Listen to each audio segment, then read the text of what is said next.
Good afternoon and good morning, colleagues. My name is Max Liu. I'm the chair of the UK Forum for Responsible Research Metrics. I'm also the board director of the UK Research and Innovation. My day job is president and vice chancellor of the University of Surrey in the UK.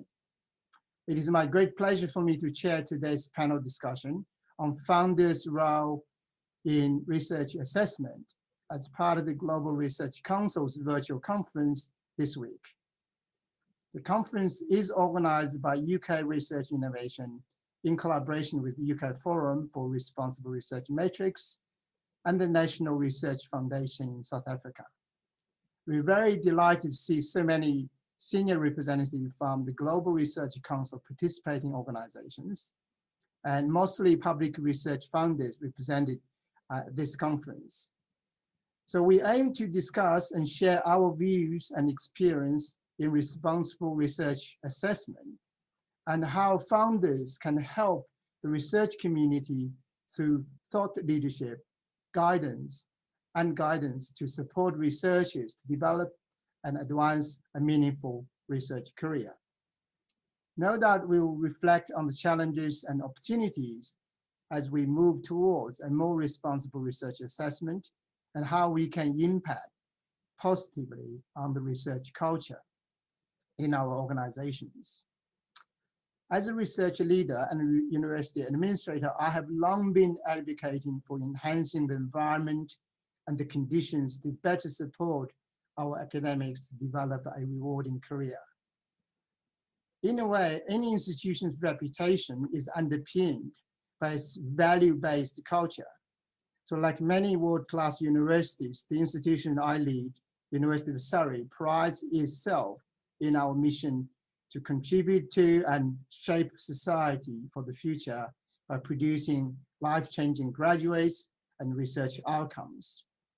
To this end, we must first and foremost build a culture that supports equality, diversity, and is nurturing and supportive of careers. My university is a member of the CSR, which is a European Association for Leading Specialist and Comprehensive Universities of Science and Technology, which just this week joined DORA, or signed up DORA. As we all know, DORA is a framework to facilitate research assessment, which fully embrace modern approaches to research careers, with a range of concrete guidelines and recommendations to support researchers and research assessment and research culture. However, like many organizations, we're on a journey and we need to learn from each other and collaborate more to take actions to effectively implement the recommendations of DORA and to make a real difference, while addressing the many challenges we face with funding and culture and operations, not least managing crises such as the pandemic that has changed academia in many ways in the last 9 months. So in today's panel discussion, we will cover topics such as the importance of research culture and responsible research assessment on researchers' careers and how founders' assessment criteria and process can impact on the behavior of researchers and research culture of individuals and organizations. How can stakeholders work together to develop systems of research assessment that be truly supportive of a positive research culture? And what are the extent and limits of founders' influence on the research ecosystem? What roles do researchers and research managers play in the research assessment? And how do we establish research assessment indicators and systems that speak to context? In particular, also by adopting the principles of DORA, how founders and institutions move from using traditional metrics to looking at achievements and impacts of researchers in a holistic approach. And how can we get our research assessment indicators and systems to recognize and improve the inequality situation in research talent and capacity between the global south and the north. And also how we're going to address gender equality and other diversity issues, which are so important to our research culture, and how we're going to develop a portfolio of metrics and narratives to address these issues. So these are all the topics. I think we're very fortunate to have distinguished panel that I'm going to introduce just in a second to help us to deliberate and to answer those questions and to discuss the way forward. So I'm very delighted today to have a panel of distinguished experts and leaders in research and research management joining us. So they are Professor Untitled Chapter, President of the Natural Sciences and Engineering Research Council in Canada, and Dr. Anindita Badra, behavioral ecologist, Indian Institute of Science, Education and Research, Kolkata, co-chair of the Global Young Academy. Professor Adam Habib, the Vice Chancellor of the University of the Witwatersrand in South Africa, and Rochelle Fritz, Scientific Program Manager at the Science Foundation Ireland. So welcome you all. Thank you for taking the time to join us today. So what I'll do now is to get each our panel expert to make some opening remarks on the topics of interest to them, and then we will have a full panel discussion. So first, can I invite Professor Untitled Chapter to kick it off on founders' assessment criteria and processes and how we collaborate to improve the research culture. Untitled, please. Thank you, Max. Thank you for the introduction. It's a pleasure to be here. So as you mentioned, I'm the president of the Natural Sciences and Engineering Research Council of Canada. So we are the primary funders of research and training in universities in the areas of natural sciences and engineering. So we have a responsibility to, shall we say, responsibly evaluate and then fund activities in those areas in the realm of research. So what you mentioned, for example, the DORA, we have signed that as an agency. We have also established principles of equity, diversity, and inclusion. And we, of course, embrace the principles that you have mentioned of a more wholesome and impact assessing evaluation of research. Now, it's one thing to embrace those principles, another one is to actually implement them in a practical level for all of your grants. So for us, what we have to do is develop mechanisms for assessing every individual grant among our programs in a way that follows those principles. So when we talk, for example, about the excessive emphasis on bibliometrics and things of that kind, well, that doesn't mean that we aren't going to value researchers who publish in Nature, in Science, or in the top journals in their fields. It just means that this is not going to be the only metric that we're going to take into account. We're not going to value it in a way that is totally disproportionate to the purpose of research funding in society. And of course, when people talk about research, training is a very important aspect of what it is, the impact on the younger generation, on students and postdocs. And of course, the service to society and addressing the needs that, in many cases, urgent needs that research must address.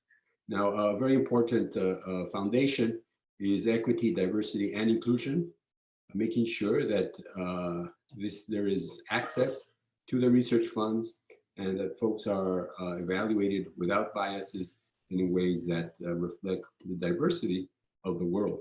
And that is, again, these are wonderful, lofty principles, but enabling and implementing programs that take into account EDI requires a culture change in the agency, in the funding agencies, but also at the universities, of course, because as individuals are assessed for promotion within the ranks of the university, many times they'll be looking at what grants they have or don't have. It's something that has to be done by the community as a whole. Also, issues of open access, Issues of sharing, research, collaboration are very important for modern research. And how do you assess collaborations with many authors compared to the more traditional 1 or 2 or 3 author scenario. And of course, being very mindful of the diversity of fields. So that's something which I think we really want to emphasize. Now in Canada, we have an important Indigenous population, and we are in a process of reconciliation with this population. We want to learn from them, learn from their practices, and incorporate the knowledge of the Indigenous peoples in the scientific knowledge. And you can imagine in areas, for example, in the Arctic and polar regions, how important it is to have a working relationship based on respect and sharing of knowledge and research with the Inuit communities that live there. So there are a number of topics then that are very important for us. And maybe I'll stop here because there's so much more that I can say. And I look forward to participating in this panel and hearing from the other people. Thank you. That's terrific, Alejandro. That's a good beginning of talking about the founder's role in research assessment through the criterion processes. Well, let's move to the next one is Dr. Badron, from Indian Institute of Science Education Research, Kolkata. Over to you. Thank you, Max. So I will primarily be speaking on the role of funders in responsible research assessment. And I bring to you both the perspective of the Global Young Academy, which is a very global organization with a lot of emphasis on principles of inclusivity and diversity, with a large spread of membership from across 86 different countries of the world, but also of the Global South, where I am a researcher, where I have to interact with different levels of the academic social structure. And what I feel is, of course, thanks Alejandro for mentioning that there is still, at least in the Global South, there is an excessive stress on matrix. And whether it comes to hiring, whether it comes to promotions or comes to funding, there are actually funding agencies which will ask you to list your publications with the impact factor of the journal in which it is published against each publication, which of course doesn't make any sense at all. And so when it comes to assessing quality of a proposal, firstly, there is this issue which I strongly feel about, is that it's always assumed that someone who has done one piece of good research will continue to always do good research. So the same set of people keep getting more and more funds and bigger funds and awards, whereas a large proportion of applications go into the bin, and a lot of people do not even kick off a research career because they do not have enough funds. Secondly, at least in the Global South, there is this huge emphasis on research which has a direct application. Of course, we all understand that application is important for the economy, for the social system, but then blue skies research is also important, and funders need to take this into consideration. Another issue which I would like to kind of open up to discussion is, what about a first-time new researcher? Because often the experience of the researcher, the past work done by the research group in this field, is something which is given a lot of emphasis. And often people who start working in their own research group and continue to work on questions which they have worked on during their PhD or postdoctoral years, they just become extensions of their supervisors' labs. And these labs also get a lot of funding because they start off as collaborators and then become corresponding authors in their next set of papers. And the funders see that there's a lot of output from the lab. But then we are just making some labs bigger and bigger. They are increasing in their network. We are not funding new research. So what about people who want to ask different kind of questions, new questions, challenging questions, which might not be immediately important to us as we see this now? Imagine 2 years back, if somebody wanted to study the coronavirus or wanted to look at how the coronavirus might be going from an animal to humans, nobody would have been probably interested in funding such research. But today we know how important this is. So often research makes a lot of sense post facto, so we cannot just keep on funding research which will have an immediate application. Also, when it comes to research assessment, is it enough to just look at output in terms of quantity and quality? Are you going to say how many papers and what impact journals or what quality journals? Are you saying that we are only going to look at the top journals in the field? Forget nature science, even in a specific field. I'm a behavioral biologist. When somebody tells me what is the impact factor of the journal, I laugh. I say the best journal in my field doesn't even have an impact factor of 3. So what are you talking about? So point is, we need to assess quality of research not only through publications, which is important, publications, patents, all of them are important, but we also need to think in the perspective of the society. Have the people who are getting the grant invested in research outreach? Have they tried to explain their research to science communicators, to lay people, to young students to get more people motivated? Have they trained enough new students? Have they put in enough effort to contribute to society, maybe not through direct application, but through other forms of knowledge transfer? And these, I think, are very important points that funders need to think of while they're funding research and they're assessing the quality of research. So I'll stop there and we can have more discussion in the panel. Thank you. Thank you very much, Anita. I think your points about the early career researchers and also how they contribute to developing careers of the next generation in terms of supervision PhD students, and also the emerging topics is very, very interesting.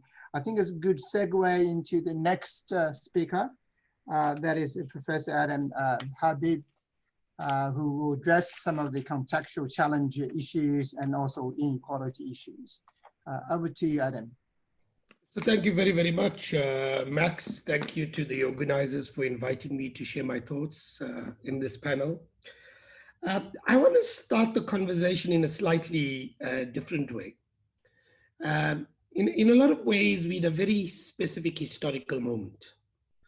And this historical moment has brought to the fore in quite a dramatic way that all of our challenges are transnational in character. If you just think about COVID-19, what it demonstrates in the most powerful ways is the fact that this challenge is transnational in form and in character.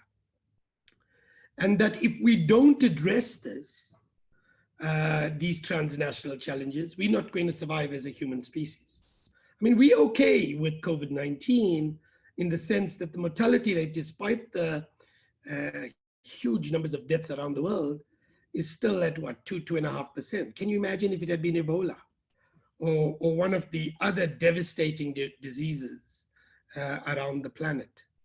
And if you think about climate change, if you think about inequality, if you think about social and political polarization, all of these, renewable energy, all of these challenges are transnational in character. And that increasingly there is an urgent need that we begin to utilize our research capacities, produce the kinds of graduates that are capable of going after these local manifestations of these transnational challenges. And it seems to me that that's what the historical moment requires. And it is the huge challenge that confronts all kinds of organizations, including science systems, etc., but particularly universities.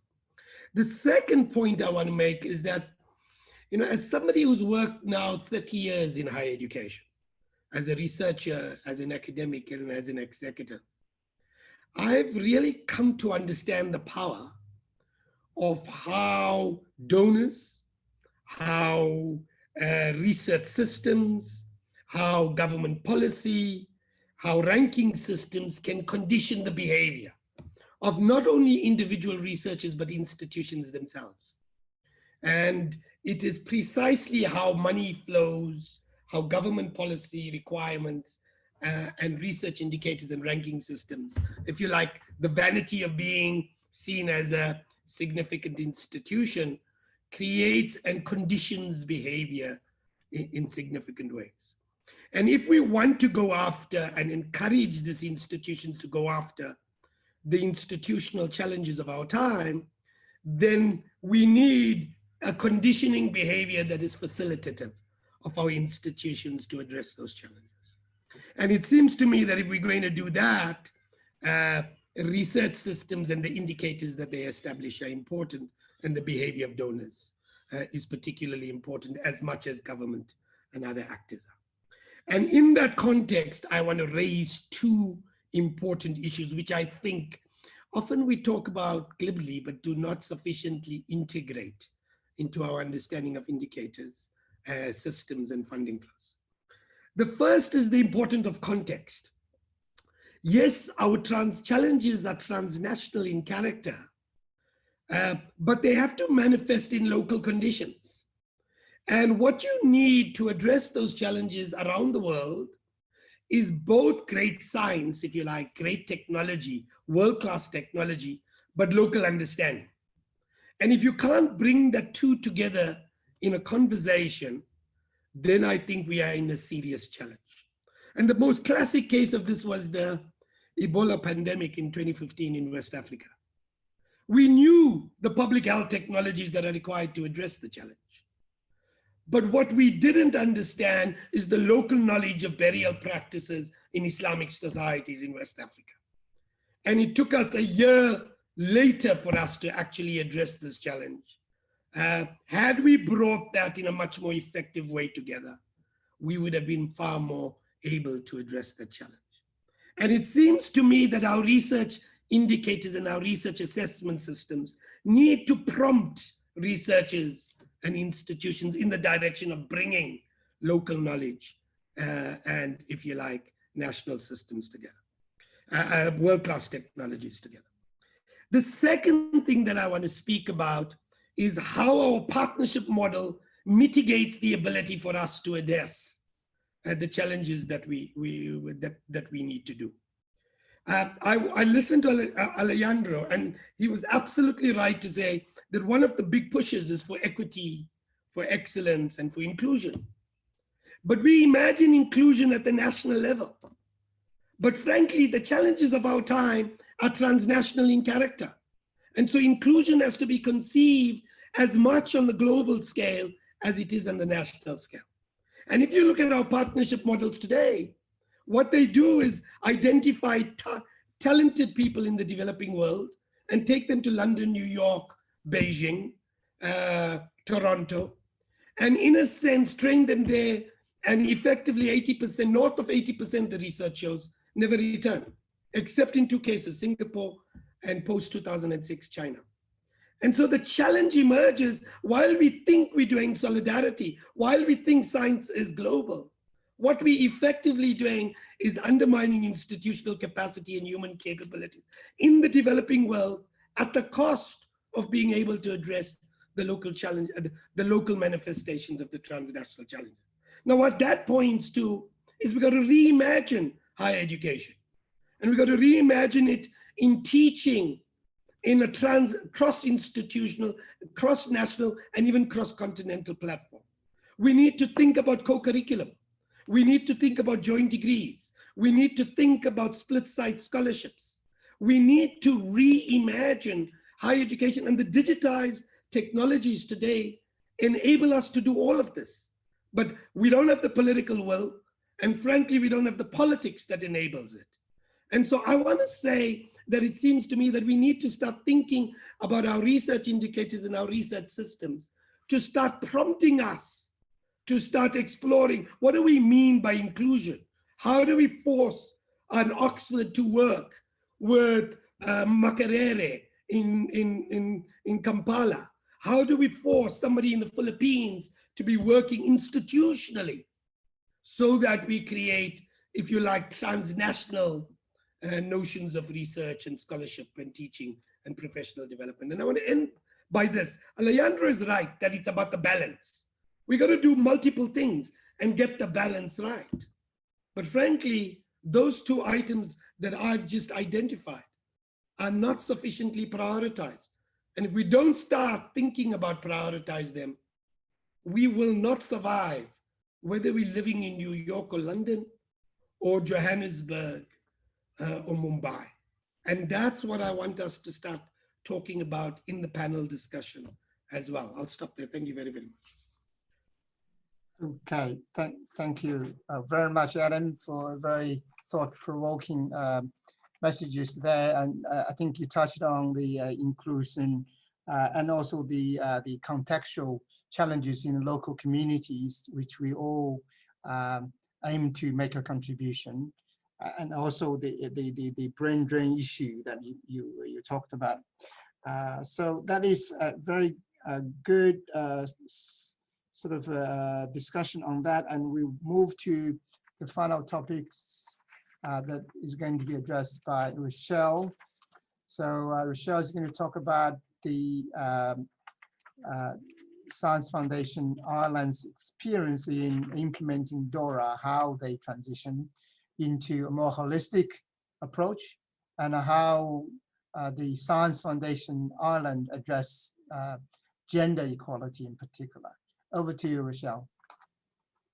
Very much, and thank you very much for the invitation. So I would just wanted to talk about the research funders experience. So in Science Foundation Ireland, we've been working on addressing both gender equality and looking at implementing DORA for a number of years now. And I think I wanted to talk about how research funders, we have a lot of power and influence in the research ecosystem. And we need to be able to use this influence to activate change and leverage change in the system. And we can do this with our policies and practices. For example, we can support open research through Plan S, and we'll give greater access to the outputs of research, of the research that we fund. By changing the way we assess research outputs through DORA, we can focus on the quality and the impact of the research rather than proxy metrics. And so we can demonstrate the value of the research to the general public who funds the research. Another example, we can play a critical role in addressing gender equality and equality in general in the research ecosystem. You know, evaluation success and success of research grants is really critical to the success of a researcher, which in turn affects their promotion and hiring opportunities. As research funders, we have to ensure that these decision-making processes and grant evaluation processes support equal opportunities throughout our activities. So in SFI, we recently assessed the way that our researchers are assessed in the grant evaluation process. We had started implementing DORA principles. We're signatory to DORA for a couple of years now. And we started addressing DORA principles by asking our applicants to focus on the impacts and quality of their research rather than using metrics that are proxy for research quality. We had started implementing these DORA principles, and we had an assessment afterwards, and we found that we could improve. And I guess we reflected on what type of researchers do we want to fund within the research ecosystem? You know, we want to fund excellent researchers who contribute to excellent research, but we also want researchers that contribute to the development of the next generation of research talent. So society and the economy, you know, we want them to contribute to the research community in a greater extent and a positive research culture. And so to do this, we had to rethink the way that we define excellence. So moving to a more holistic view of a researcher's achievements and really a more inclusive view of achievements rather than just publications and other outputs, such as the generation of knowledge. So we did this by looking at the way we evaluated researchers, and we've split this into 4 areas to make it a more holistic review. So the generation of knowledge, that's quite the traditional way to look at research outputs, but now we have categories in the development of individuals and collaborations, contributions to the wider research community, and contributions to society and the economy. So we've implemented these changes and we're going to be monitoring the success of them. So this is just one way we can support greater equality in the research ecosystem. We recognize the full breadth of research achievements. We've also been looking at our practices within gender equality, practices within the Science Foundation Ireland to look at gender equality and how we can open up our grants to make sure that more people can apply to us, more researchers. And we've looked at the language that we use in our calls. We've also included, looked at our eligibility requirements and widened these to allow for the greatest breadth of applicant. So I think that's just the start of the conversation, and I'm looking forward to more within the panel. Terrific. Thank you very much, Rochelle, for sharing the Science Foundation Ireland's experience in implementing DORA. I think the topic you raised, the issue that you raised, the equal opportunity, is something that very interesting. I guess you know, in many of the funding, because through my experience on funding bodies, in assessing grants, you need to consider the track record or achievement relative to opportunity, particularly for young researchers and early career researchers. This is important. I want to, through the question, maybe we now start to have an open discussion, and through the question back to Hydro and maybe Rochelle as well. How the Canadian Natural Sciences Engineering Council or the Science Foundation Ireland deal with early career researchers as a category of researchers in your processes. Okay. Yeah, please, Hydro. Yes, so it is true that the, well, if we talk about early career researchers, it depends how early you want to start, right? I think one of the issues we see is that of postdocs, folks going into endless postdoctoral situations, which aren't necessarily the best in terms of compensation, and being tied to labs in ways which aren't necessarily the best for them. So how you enhance the postdoctoral experience and really as a training path to being a researcher or a person working in society as in business, etc. Right? Most of our people are STEM folks, so they have skills which are very marketable. And either path we know is great and can lead to excellent results for the country and for the world. So how do we make more robust early career opportunities for the postdocs?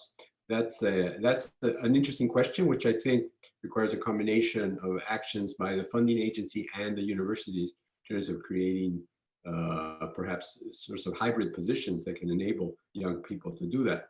Now, in terms of accessing the grants, the regular individual grants that we offer, we have a system with 5 years of stable funding for researchers. Indeed, it is a challenge for the early career researchers to crack into that system. Now, we do have a mechanism for our early career researchers or first-time applicants where they get a special opportunity to access and to go into the system. There are certain conditions where we can provide that. But it is definitely on the radar and more generally of the science funding ecosystem.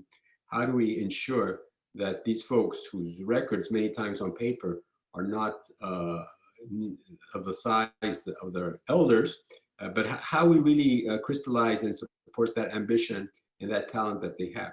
So I don't have complete answers, but we do provide enhanced accessibility for the researchers, and we do track very much that category of researchers, and we're very keen to nurture and support them. Great, thank you very much, Hydra. Rochelle, you want to come in to share how the Science Foundation Ireland does things for early career research? Do you have a special mechanism? So we found that like one of the greatest pinch points in the leaky pipeline, I suppose, would be the transition from postdoc into an academic position. And we have a very specific funding call for that. It's called our Starting Investigator grant. And that is a 4-year funded grant that allows postdocs without academic contracts to access 4 years of funding, and that's the particular point in their career that they'll be looking for independence. And we've actually worked on this because we noticed a number of years back that the equality in that application pool, we weren't getting as many women researchers applying for our early career grant. And we know that we had about 40% within the postdoc system. And so one of the ways that we wanted to increase that that application rate is we actually looked at increasing the numbers of grants or number of applications allowed per institution. So we have a cap system where normally an institution would have only 6 research grants allowed per institution. And when we introduced our gender equality action, we allowed 12 with a maximum of 6 men. And we moved from an application rate of about 20% women in before we applied the gender action to about 50% afterwards. And so we found that once they went into the system for evaluation, they also had equal outcomes. So in that way, we were supporting, an equality and diversity of applicants at that early career stage. Right. I am aware that the Science Foundation Ireland sometimes issue calls for grants specifically for women. That's still the case, continuing? In SFI, we had one call that was specifically for women a number of years ago, and we don't run that call at the present. Right. Okay. So, Anindita, do you have any comments here about early career researchers? I'll come back to you and then come to Adam. I think these are very nice initiatives but that both Alejandro and Rochelle mentioned. Even in India now, we have certain grants which are specifically for early career researchers. So, we have this brain drain problem that a lot of our students go abroad to the global north to do their PhDs. So the government of India has started certain early career researcher fellowships which come with a research grant to get people to come back to India with a 5-year grant and fellowship. But that was a very nice initiative. And we also have some which have been started for Indians in India, which are like senior postdoctoral levels or early career independent researcher level. The problem which I will try to focus on in this situation is, one kind of initiative which funds these researchers is excellent, but then there's also responsibility which has to be taken by the institutions, universities, which are taking in the researchers. So one issue that we are seeing in India in large numbers is very promising, very bright young faculty members are joining a lot of institutions with these very prestigious grants and fellowship. So the institute just has to give them space, and they come with their funding for equipment, and they come with their own fellowship. The institution doesn't have to pay them even a salary. And then the institute does not want to give them tenure. And they find ways of telling them, your 5 years are over, please find a position elsewhere because we don't have posts. We don't have a salary to pay you, which of course creates a lot of distress because now these people don't have this lucrative grant with which they can move, or they are kind of at the end of the grant. And often, I would again like to highlight this point that there are many young, brilliant women who get these grants. There are special awards and grants for women scientists in India, which is excellent. But then institutions will say, oh, you cannot go on maternity leave. In India, we have 6 months maternity leave. If you go on maternity leave, then maybe, your job will not be secured because, you are not on tenure yet. And that creates a lot of stress. And while all of these grants are competitive, they do not take into account that women are also in this biologically very active period. They might not be able to achieve in 5 years what a man can achieve in 5 years, and they might need an extra year. So these are factors that have to be built in.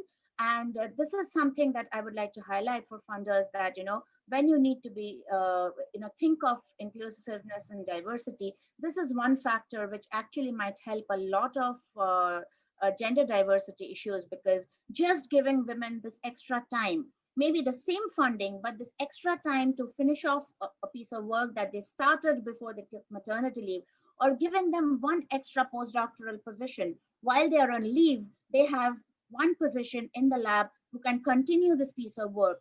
very small difference to when you look at the total amount of money concerned, but that can go a long way. Yeah, well, that's excellent. I think in terms of helping particularly women academics to restart the career if they have a career break, like maternity leave and family responsibilities. I think many countries, the funding agencies are exploring new ways to offer, career break, after a career break, a new grants, a new fellowship to start. Here in the UK, we have a Daphne Jackson Foundation, which is based at the University of Surrey, actually, because the foundation was after the first female physics professor in the UK, Professor Daphne Jackson. And they've been running this for 30 years and founded over 1,000 women, mostly women, now men also are qualified to apply after a certain career break to come back with a fellowship. So that's very successful. Adam, do you have anything to add to this topic, or we can move on to your topic? Well, Please. I was going to suggest two things, Max, and that was, the South African science system is interesting because it's gone through such a dramatic social change in the last 20 years that it has both practical challenges and practical solutions that one can figure out. You asked a question of Rochelle, whether they have targeted calls for women. The South African science system has targeted calls for women, and it also has targeted calls for Black staff, and a priority focus on that in part to start transforming the science system. And in a lot of ways, the success of that has it's brought in incredibly wide layer of women into postgraduate studies and Black students into postgraduate studies and early careers, etc. The downside, frankly, is that it's created a leakage on the top end of the system. So established researchers, what we would see as A-rated world-class scholars, are feeling not sufficiently appreciated. And we're beginning to lose them. And the real question begins is how you get that balance right. And Leandra touched on this earlier on. If you don't get the balance right, it's something that you've got to be to watch out for. And I think it's something to think through. One practical solution, by the way, to what Adindita suggested was in WITS, we had found money and we had made a series of appointments. But the big challenge was what happens after the 3 or 5 years when the money runs out. And the way we addressed it is to model, if you like, retirements, and then tie allocations of appointments against the retirement so that you could effectively offer long-term permanent appointments. You've got to be careful, however, that you don't juniorize the academy too easily. And so that's if you like, a challenge that I just wanted to put on the table. And then finally, I just put it as questions which probably take us to the next segment. Rochelle spoke about impact, but the real debate, Rochelle, is not impact, is how do we measure it? Is it policy? Is it production of new generation? Is it new technologies? Is it the equitable cost of technologies so that it can be taken up by poor people? So you put that question, but it's really decoding what it means. You speak about international collaborations, but we know most international collaborations are profoundly unequal. So the real question is, how do you decode it? And the challenge is, if you like, how do we create equitable international collaborations in an unequal world? That's the conundrum. And that's the conundrum that we have to think through in a kind of thoughtful way. Thank you very much, Adam. I think on that topic, I represent the UK Research Innovation. In the UK system, as you'll be aware, we have this aid, so the overseas development aid funding that is administered by the UKRI as the Global Challenge Funds. It's quite significant funding. The last tranche of money was £1.5 billion. So that is actually a resource dedicated to facilitate collaboration between the UK researchers and other countries, not exclusively developing countries, but other developed countries to establish research collaboration and the project, very significant funding to the benefit of the developing world. And whether it's the poverty issues or water or solar energy, and all of which actually are funded. I think that's one way to not the sort of panacea, but I think one way to address that challenge that you talked about, Adam, in terms of dedicated resources, funding, with the design to benefit the South and the developing world.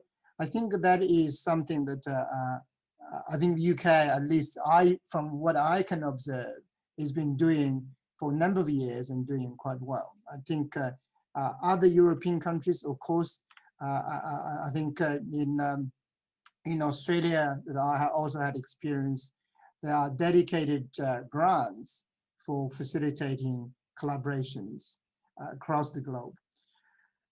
Can I switch gear to next important topic? I think, conscious of the time, I think we talked about the difficulty in assessing grants if the proposal is not based on what the researcher's track record, but is addressing a global challenge or emerging challenge like pandemic of today. So it's the emerging area that is important to the local community, to the society.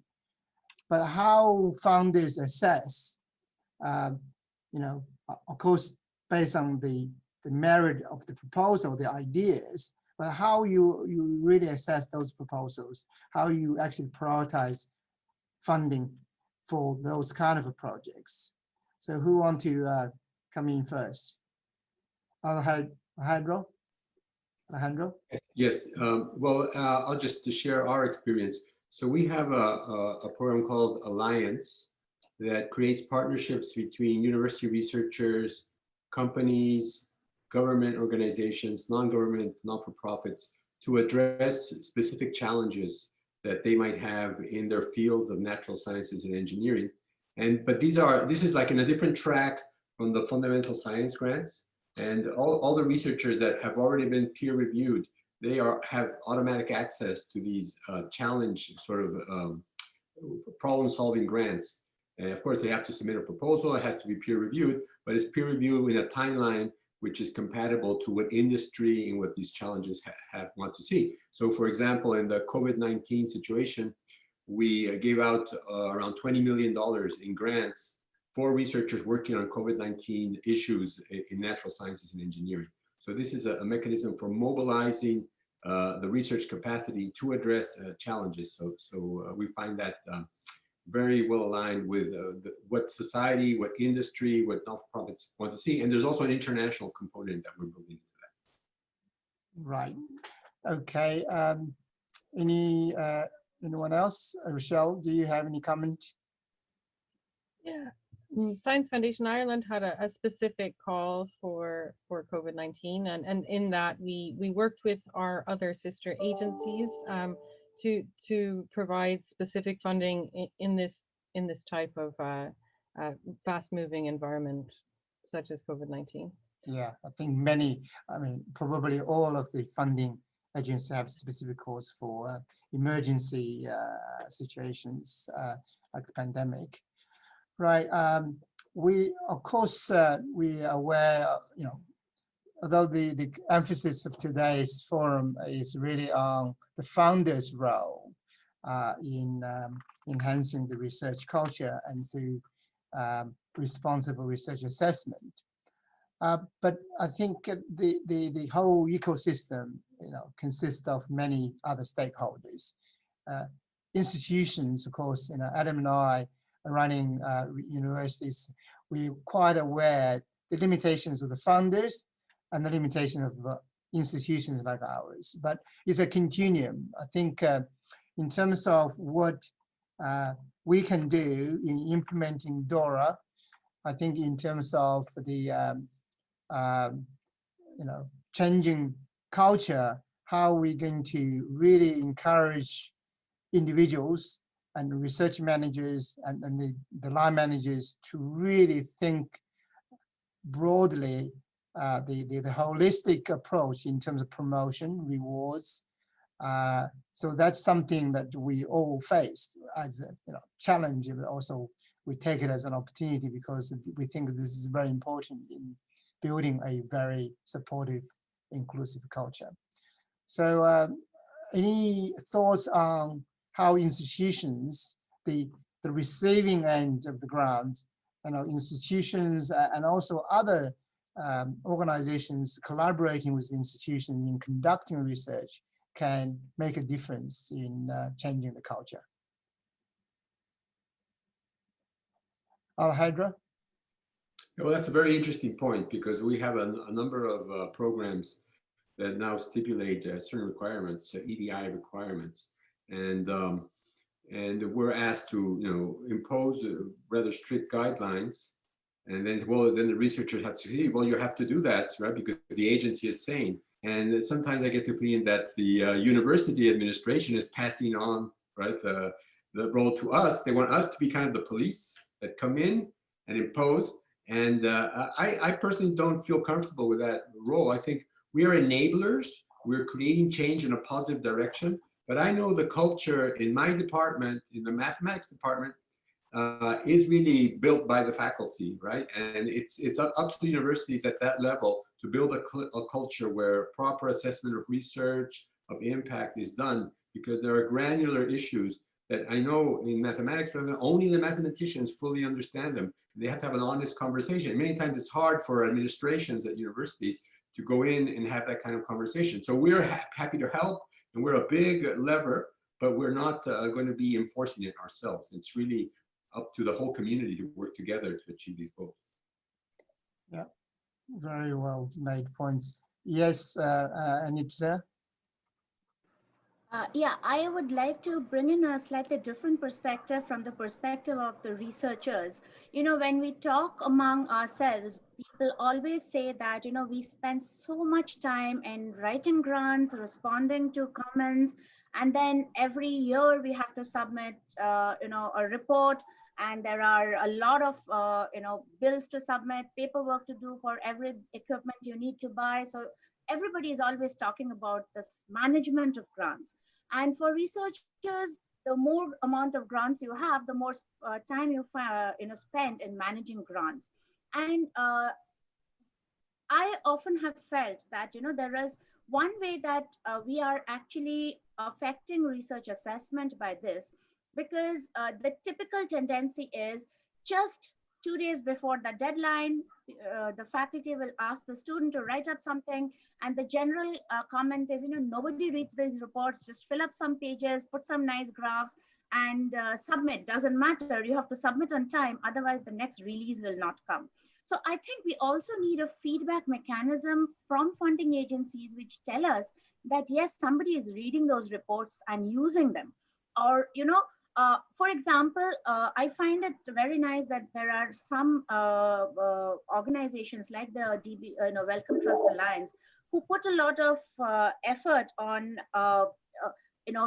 talking to others about your research, or you have a meeting in which people who have been funded in a cohort can come and maybe present for a short time and talk to each other, poster presentations, some mechanism in which we know that those reports mean something, not just, at the end of it, somebody will give a score and this score will tell you whether next time you're likely to get a grant or not. So all agencies don't even do that. Second is, when I submit a grant, it gets rejected. The agency never bothers to send me back the review reports. So I don't know how to improve. I don't know how it works in other places. In India, that is what happens for most grants. So these are ways in which we need to make an effort to talk to the funders need to make an effort to talk to us, and the universities need to be kind of the liaison in between. And only then we can have a good research ecosystem where this matters. Otherwise, we cannot just expect responsible research assessment to be done by the funders and vice versa. Yeah. Can I come in, Max? Very good point. Adam, yes. So it seems to me, I mean, the question that you posed is how do institutions begin to create a research culture in which reward and people are incentivized to act in ways that are more magnanimous, that are more collaborative, etc. Our traditional promotion and other systems look at publications, we look at research funding. Some of them will have how many postgraduates you have and how do you create a new generation. It seems to me that we can push it in more directions. We can start looking at, if we want to drive international partnerships, how do you, who else are you collaborating with? What is the form of that collaboration? You can ask the question, are you working with younger members of staff and making it mandatory on, or incentivizing senior members of staff working with younger members of staff. None of this happens, by the way, as you well know, without some leadership. And that comes from either the executive level, either the DVC research or the vice chancellor directly, where you start driving a culture that this is something that we want to do. So my argument is that at an institutional level, you're going to look at what is the role of leadership there, and then starting to prompt us in a more broader direction. But finally, I want to say it's not simply, I think Alejandro said this, that it's the research systems is one thing, but vice chancellors, bureaucrats like me, I'll be honest, are prompted by where the money flows. It's to be prompted by how rankings and research system indicators are structured. We're prompted by government, and it's important that those other stakeholders understand their leverage. They're not the sole players, but they're important, influential actors in conditioning how institutions and individuals behave. Yeah. Well, that's very well made a point. I think I agree totally. I think the stakeholders you just mentioned in your last part of your statement there, those founders, the rankers of universities, and then data providers, all of which have a role to play in a way that we are driven to really get more resources to support our researchers and academics to do better, so that our reputation will go up and our contribution to society will be increased. However, the other stakeholders, have to really work in sync and in partnership with the institutions and with the funders as a ecosystem to truly recognize the importance of responsibility in assessing performance, in assessing grants proposals, and of course, ultimately the outputs of research. So I think we could talk for a long time, but I think those topics are very important. I know that it's all dear to our heart, but we, I think, have done a good job. I think I thank you very much for your terrific contribution. We covered the early career researchers and the contextual challenges and how we actually collaborate and truly cross the globe in, keeping the true spirit of equality, diversity, inclusion, not only for our researchers, for their career development, but also for the world development across many countries. So I'd like to conclude by thanking you for your excellent contribution, for your time.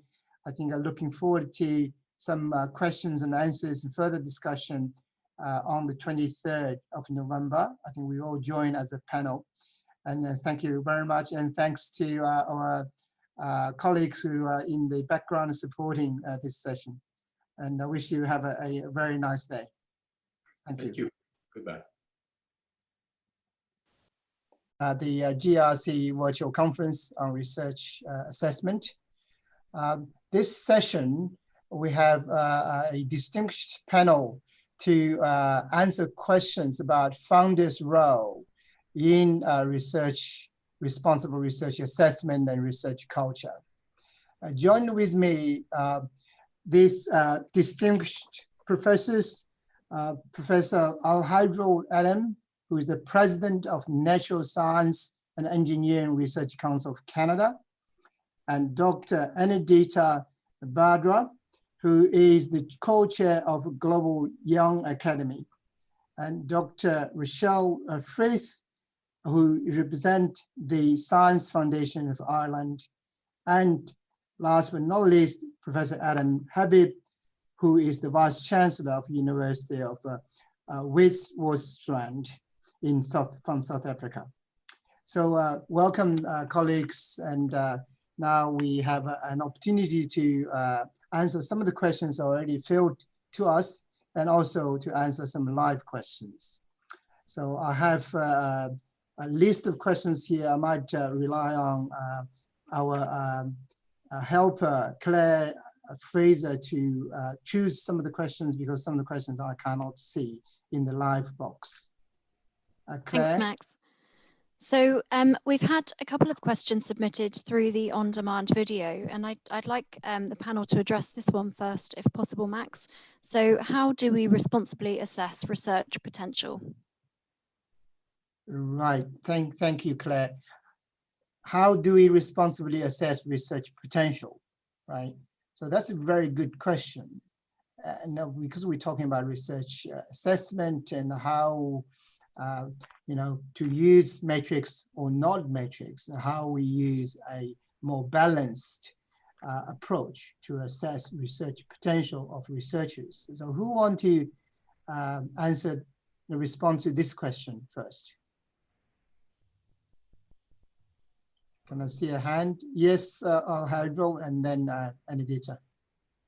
Well, I think traditionally when one is, say, recommending a candidate for a postdoc, even for graduate school, one is encouraged to discuss the potential of the individual as a researcher or as a scholar.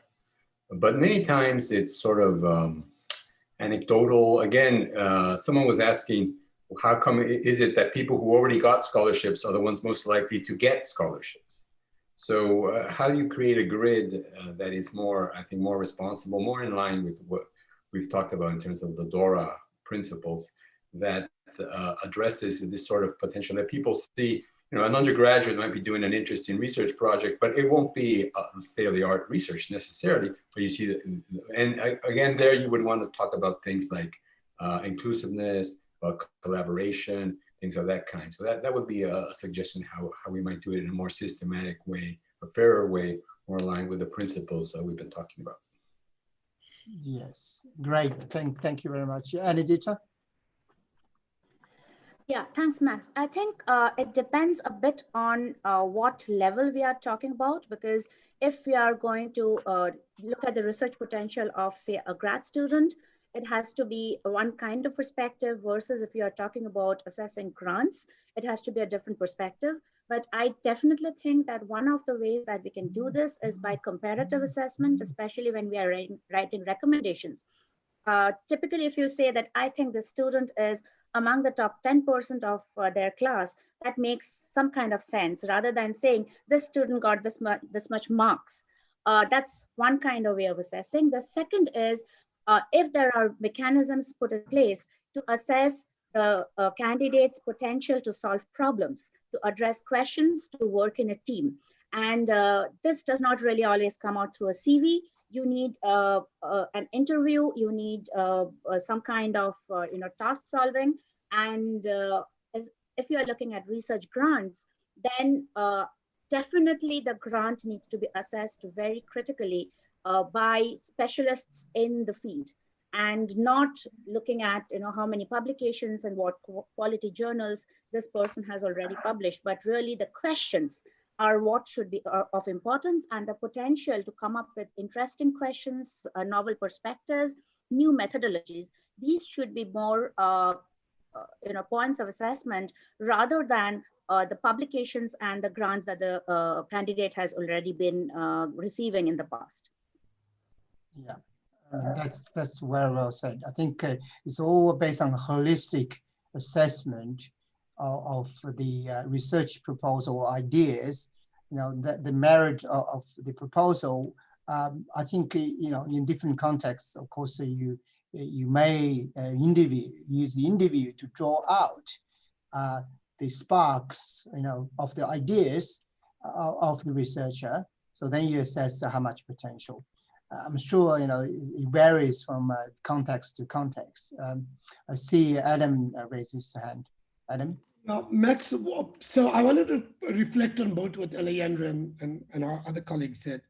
And I want to kind of raise two issues. The one is that, obviously, if you're looking at quantitative indicators, then it seems to me that there is a wisdom in tying qualitative indicators to context so that you start, Anindita suggested that we need to think through within the framework of a particular class or a particular sector, or a particular country, etc. So quantitative indicators have to be contextually grounded, because when you look at quantitative indicators outside of context, they can be meaningless, and I worry about that.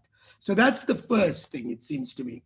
And then the second thing is, in a lot of ways, if you want to do potential is about qualitative indicators. You need to do that through the kinds of, Anindita suggested, questions that are posed. You want to do that through effectively the lenses by which you understand the problem. You want to do that by focusing on the kind of problem solving rather than simply problem identification challenge. Now, in all those three things, you can do that partly through interviews and partly through peer review reflection. But it does mean peer review can't be just left in abstraction. What you have to do is ask very pointed questions that try and draw out the kinds of issues you want. So what you don't want is a generic reference letter. What you want is to say is, I want you to speak about the following 3 or 4 issues that draw out the kinds of issues you want to look at. And it seems to me that the most powerful way to do this is qualitative indicators. I agree. That's terrific. Okay, Rochelle, do you have a comment or on this? Yes, please. Well, I just think that we also need to think that when we're assessing, when we're assessing people and looking at reference letters and things, that there is differences in the way that references are written for men and women that or can be distinctly seen. So we have to consider that when we're putting in, research potential, when you're talking about an applicant themselves, and maybe in the earlier career stage, a focus more on the research ideas and proposal would be more appropriate than focusing on the potential of an applicant. Yeah, great, very well. Okay, so now colleagues, we're probably ready to move on to the next question. Claire, could you read out the next question, please? Thanks, Max. We've had a question submitted, which I think would be really interesting for the panel to address. So it reads, what role, if any, do you see research funders in mitigating against the negative impacts of the World University Rankings on research assessment and research culture? Right, okay. Research rankings. So Alejandro, please. Well, I would say that in our system, at our agency, which is ANSERC, Natural Sciences and Engineering Research Council, when we fund our discovery research, we're very much focused on the individual researcher and not the institution they come from. And how can you make that happen? Well, by providing sort of funding which is flexible in terms of sizes, in terms of the amount, in terms of funding young researchers. So if you start from the premise that there's excellence throughout the system, in Canada we have about 90 research universities, and then you go away from, again, this emphasis many times at the famous universities. You have people who have very long CVs and who have big labs with lots of funding already, right? But as soon as you separate away from this idea that money brings money, and really analyze and read the proposals as was suggested, and have people actually understand what is being suggested. So I think you can move away from that, and we have made an important effort over the years to make sure that funding is distributed throughout the system. And I think that it's very important because excellence appears in many different settings. And if we want to be diverse and inclusive and establish a principle of equity, I think that is key. Right, good. I'll move to Adam and then come back to you, Aditya. Yeah, so I mean, the problem, I kind of get worried when I get started on ranking systems, because actually the problem with rankings is they are encoded in particularly problematic ways. Some ranking systems enhance and have quite a significant component of perception data. And the problem with perception data is they often trail hard data, and they often a problem in transitional contexts, and because perceptions are always dated. So I think that there's always a problem around that. And it seems to me that if the question is what can donors do? It seems to me that donors should do 2 or 3 things. One is start taking seriously context. I think it's a particularly important notion, and I don't think we prioritize context sufficiently. So I do think that context matters. I think donors can do an enormous amount in creating a productive global academic community by prioritizing international collaboration. And prioritizing international collaboration doesn't need to be simply individually structured. Because the problem with being individually structured is you get a research leader there adding 2 or 3 researchers from other parts of the world, and suddenly that is somehow seen as international collaboration. It's a profoundly unequal collaboration. And it seems to me that thinking through institutional collaborations is far more important in creating more equitable research infrastructure across institutional and national boundaries. And it seems to me that donors have an enormous amount of capacity around that. It seems to me that thirdly, donors can insist, if you like, on seeing diverse cosmopolitan teams of researchers, and they can stipulate that in quite powerful ways. And so it seems to me that donors have far more influence than they claim, but it does require an active stewardship, an active consciousness of here's what we want to create and here's how we do it. I must say, and I'll stop at this point, I think much of our international collaboration as it's presently structured is to attract talented people from the developing world and taking them to the developed world. And I think that there's very, very negative consequences of that. It weakens human capabilities and it weakens research institutions in the developing world. And in a context where all of our global challenge, all of our challenges are global in character, inequality, pandemics, social and political polarization, climate change. If we do not create institutional capacity, and if we do not create human capabilities in the developing world, we collectively as a globe will not survive the next 200 years. And it's on our collective interest to start thinking through in much more transnational terms. Thank you, Adam. Very, very powerful messages on international collaboration there. So, Anedita, are you there? I think Anedita probably somehow lost contact there. Let me just address this question very briefly. I think founders do have a role through the selection criteria or assessment criteria to influence how matrix is used. Of course, this is the course topics of this conference. The founders can actually develop the criteria and ask the assessment panel not to emphasize on a certain set of metrics, whether citation or otherwise, so that would influence behavior of individuals and the organizations. Therefore, that can mitigate some of the biases in some ranking systems, I guess. So I'm pleased to see Anita is back. So did you have a comment on this question? Yeah, I think, ranking systems, the way we see it these days in India, especially, we see that there's a lot of thrust on what rank an institution has, and a lot of even government funding is decided upon by the ranking at the national level, international level.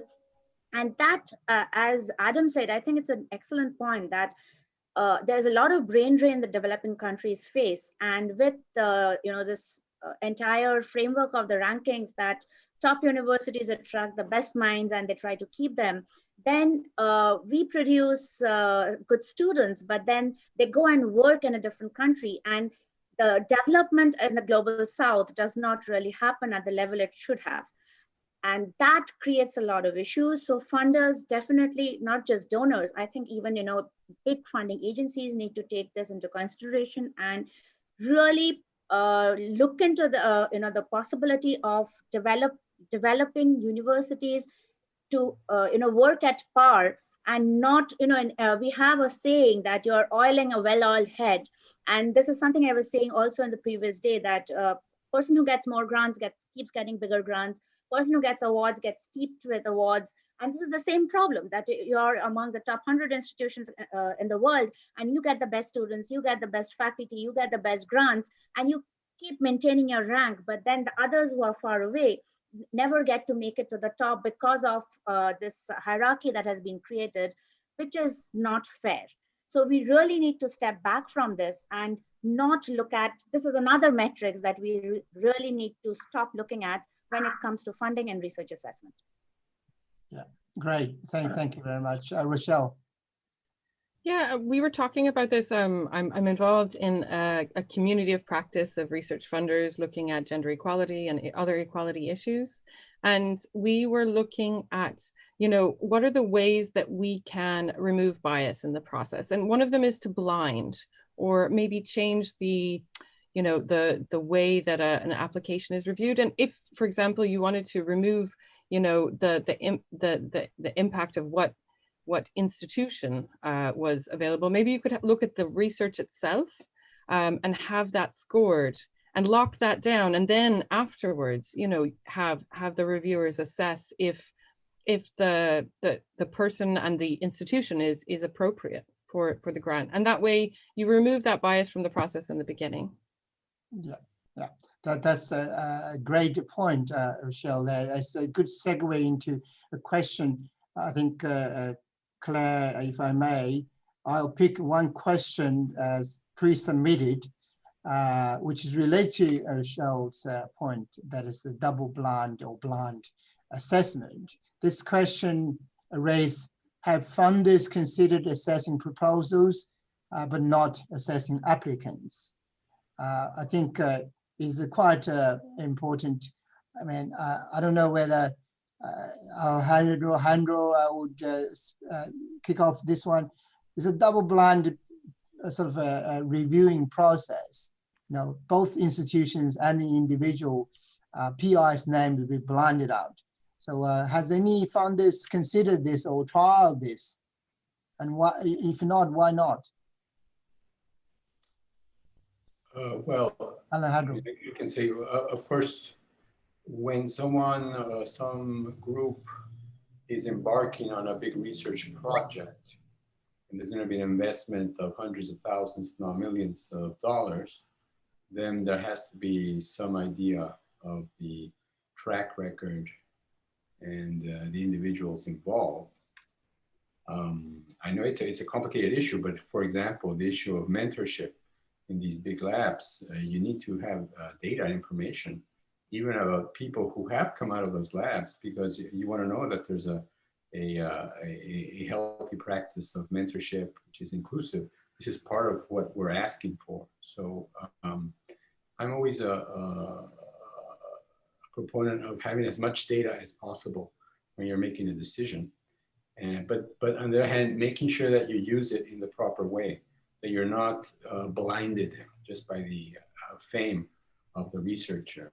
And we should always be asking, what have you done for me lately, right?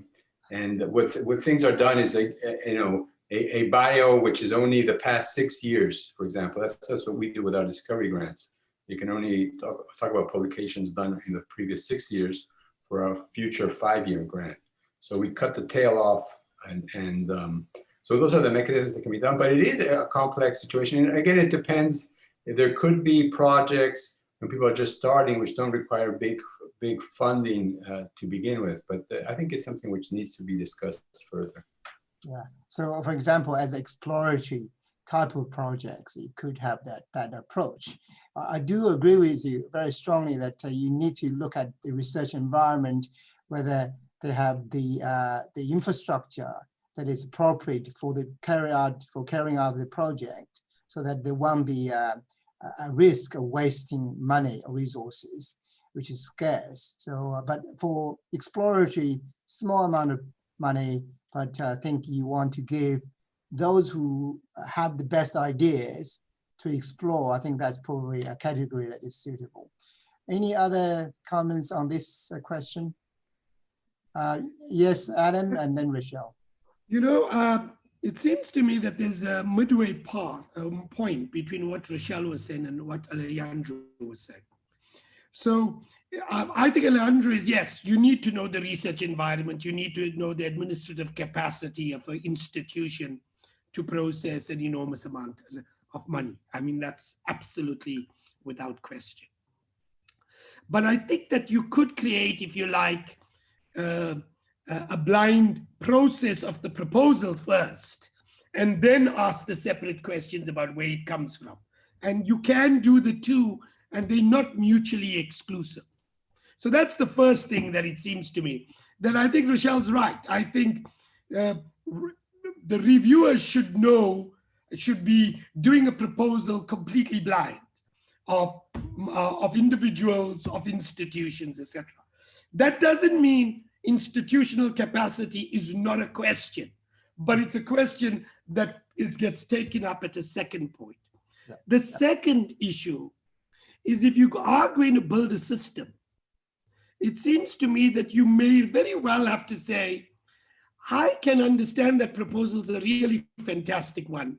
I'm not certain that that institution can process that kind of money, but I know a nearby institution can do so and create, if you like, a different set of circumstances that enables, if you like, a building of the system. And I pose it as an issue that what it requires is more stewardship of a system rather than business as usual. And that's the only thing that I think one needs to consider. And I suspect that that's what Rochelle was touching on, although I shouldn't speak for her, so perhaps you should ask her directly. Okay, thank you, Adam. And Rochelle, do you have a quick comment, because we sort of squeezed for time for maybe trying to answer another question. Rochelle? Of course, yeah. Thank you. I think we need to, whereas we're not putting in a blinding process at the moment, but we're really thinking about what we can blind and what are the options to do so. For early career researchers, this might be an easier process to implement. And one of the Irish funders it has actually done that with one of theirs, fully gender blinded the applicant. And then if you're looking at later career stage, that secondary process where we can maybe have two different panels, one that looks at the research question itself and that novelty, and another that says if the applicant themselves is suitable. And maybe that doesn't need to be scored at the applicant part. Maybe that could be a red-green system. There's a lot of ways to think about it. And we're really having a good discussion about this, because I think there's a lot of options of what you can blind it, how you present the information to the reviewer to make sure that they are, you know, assessing the application in the most unbiased way possible. Yeah, that's terrific. That's very, very good point there. I think we can squeeze another quick question. Claire, you want to read out, or should I read out? So, hi everybody. Max, how about asking the panel to quickly address this question? So, given the growth in interdisciplinary research and collaborative projects, how can funders take into account individual performance, research teams, and disciplinary differences effectively? Okay, who want to start on this one? Rochelle, please. I think that one of the great things about using the narrative CV approach and using the DORA principles is that you can start to focus on that quality and impact, and move away from, you know, metrics that might be specific to a specific area, and that way, you know, you can look at the quality of the research of the applicant rather than, you know, specific to each sector. I think that's.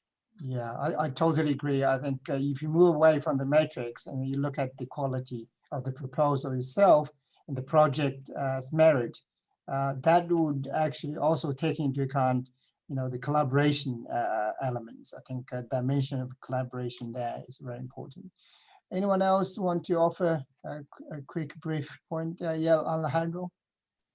Well, I think for the interdisciplinary projects, you have to make sure that the folks who evaluate at every stage are mindful of the interdisciplinarity, and they have the expertise to appreciate it. And so now, of course, folks have to know something about the particular disciplines, obviously, right? But then putting it all together, and there's for the principle of convergence research, where you build an interdisciplinarity from the very beginning. And then we have increasing expertise in how one might evaluate that, but definitely you want to be very mindful that it doesn't fall into a purely disciplinary rabbit hole, because they would not know how to evaluate it and treat it fairly. So those precautions have to be taken. Right. Okay. Any other points from Adam or any data? And data, please. Yeah. No, so this would not be really the funders. This would not be the funders' perspective. But you know, I would like to throw this question back at Rochelle and Alejandro, that, you know, is it possible even that when you are assessing such proposals, you ask reviewers the question that how fascinating is the question or is the proposal from the perspective of your various disciplines? That, you know, can you grade the proposal on the simple scale of, you know, interest across fields, the novelty of the question, and, you know, they have just come up with something where a mathematician and a biologist and a chemist come together to ask something which is completely different from what we've all been doing. Just that should be able to give them some funding to get started. And if it fails, it fails. Otherwise, nobody will, you know, dare to start something big. But it doesn't have to be a lot of money, because I understand that when the money is really big, then it becomes a real big issue that can they do it. But then if it is just the interest and if the beauty of the problem, is it enough to get funding? Right. Any quick points from Alejandro? Yes. Well, I would say yes, like a catalyst grant. We put, you're right. So yeah, absolutely. I think that would be a very good idea. And that's another important aspect about the interdisciplinary work is that if it's addressing compelling problems in society, a lot of the best interdisciplinary work is really focused on that. And that gives it a raison d'etre, which can go beyond the particular disciplinary preoccupations. Very well. I think we run out of time. I think we just come to 4 o'clock. Fantastic, good discussion around some very, very interesting questions. So I'd like to take this opportunity to thank our panelists from around the world, and I would like to thank the team behind the scenes for assisting us for this Q&A session. Thank you very much. I wish you enjoy the rest of the conference. Thank you. Thank you, Max. Okay, bye-bye, everyone. Bye.